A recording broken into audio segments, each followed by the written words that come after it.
அனைவருக்குமே வணக்கம். சற்று முன் கிடைத்திருக்கக்கூடிய ஒரு மிக மிக முக்கியமான செய்தி ஒன்று வெளியாகியுள்ளது. சற்று முன் உதயநிதி ஸ்டாலின் பண்ணை வீட்டில் அமலாக்கத்துறை திடீர் ரைடு இது மாதிரி பார்த்தீங்கன்னா செய்திகள் வெளியாகிருக்கு. இன்று காலை பார்த்தீங்கன்னா உதயநிதியுடைய வீட்டில் அவருடைய பண்ணை வீட்டில் பார்த்தீங்கன்னா அதிரடியாக அமலாக்கத்துறையால் ரைடுகள் நடந்துட்டு வந்திருக்கக்கூடிய நிலையை தான் இப்போ திமுகவுடைய தலைமையகத்துக்கு ஒரு அதிர்ச்சி அளிக்கூடிய சம்பவங்களாகவே காலையிலே நடந்திருக்கு. ஆனால் இதுவே எதிர்பார்க்காத நிலைக்கு ஏற்பட்டிருக்கக்கூடிய நிலை தான் இப்போ முதல்வர் ஸ்டாலின் அவருடைய தலையில் ஒரு மிகப்பெரிய இடியாக தான் விழுந்திருக்கு. ஆனால் மீண்டும் மீண்டும் ஏற்கனவே திமுக சேர்ந்த அமைச்சர் துரைமுருகனுடைய வீட்டில் இதே மாதிரி தான் திடீர்னு 3 நாட்களாகவே தொடர்ந்து ரைடுகள் நடைபெற்றது. இதே மாதிரி தான் இப்போ உதயநிதியுடைய பண்ணை வீட்டில் ரைடுகள் திடீர்னு நடந்திருக்கக்கூடிய நிலையில் எக்கச்சக்கமான பணங்கள் சிக்கியிருக்கு அப்படின்ற மாதிரி செய்தி வழியாக இருக்குது. இதை பற்றி இந்த வீடியோவில் நம்ம முழுமையாக பார்க்கலாம். அதுக்கு முன்னாடி நம்ம சேனலுக்கு இப்போ தான் நீங்கள் முதல் முறையாக வந்துருக்கீங்க அப்படின்னா மறக்காமல் நம்மளுடைய சேனலை சப்ஸ்கிரைப் பண்ணி சப்போர்ட் பண்ணுங்கள்.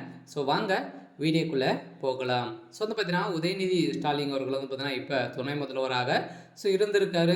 ஏற்கனவே நிறைய ஊழல் வழக்கில் சிக்கியிருந்த நிலையில் இப்போ பார்த்தீங்கன்னா வருகின்ற சட்டமன்ற தேர்தலுக்குள்ளே நிறைய பணங்கள் புழக்கத்தில் இருக்கக்கூடிய பணங்கள் அனைத்துமே வெளியேறக்கூடிய நிலையில் தான் இருக்குது. இப்போ ரகசிய தகவல் கிடைக்கப்பெற்ற அடிப்படையில் அமலாக்கத்துறை அதிரடியாக உதயநிதியுடைய பண்ணை வீட்டில் பார்த்தீங்கன்னா அதிரடியாக ஒரு ரகசிய அறையில் சிக்கிய சம்பவம் தான் இப்போ பெரும் அதிர்ச்சியை ஏற்படுத்தியிருக்கு. இதனால் அமலாக்கத்துறையே அதிர்ச்சி அளிக்கக்கூடிய சம்பவம் பார்த்தீங்கன்னா ஒரு ரூமு ஃபுல்லாகவே பார்த்தீங்கன்னா பணங்கள் அடுக்கி வைத்திருக்கக்கூடிய நிலை உதயநிதியுடைய வீட்டில் இருந்திருக்கு.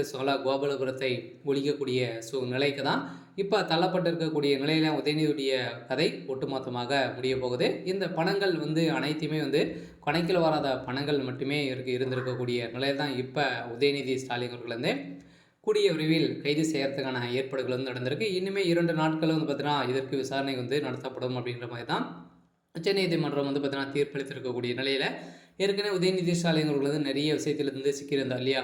ஏற்கனவே உதயநிதி ஸ்டாலின் அவர்களுக்கும் துரைமுருகனும் இடையே நிறைய பிரச்சனைகள் இருந்திருக்கக்கூடிய நிலையில் உதயநிதி ஸ்டாலினால் பார்த்தீங்கன்னா சமீப காலத்தில் அமைச்சர் துரைமுருகனுடைய வீட்டில் ரைடுகள் நடந்தது.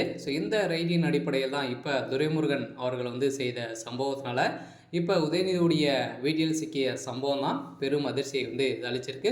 மாறி மாறி இருவருமே பார்த்தீங்கன்னா மோதிக்கொள்ளும் நிலை சலசலப்புகளும் சமீப காலத்திலிருந்தே வந்திருக்கக்கூடிய நிலையில் தான் இப்போ அதிரடியாக உதயநிதியுடைய கதை ஒட்டுமொத்தமாக முடியக்கூடிய நிலைக்கு தான் இப்போ பார்த்தீங்கன்னா துரைமுருகன் அவர்கள் செஞ்சிருக்காரு.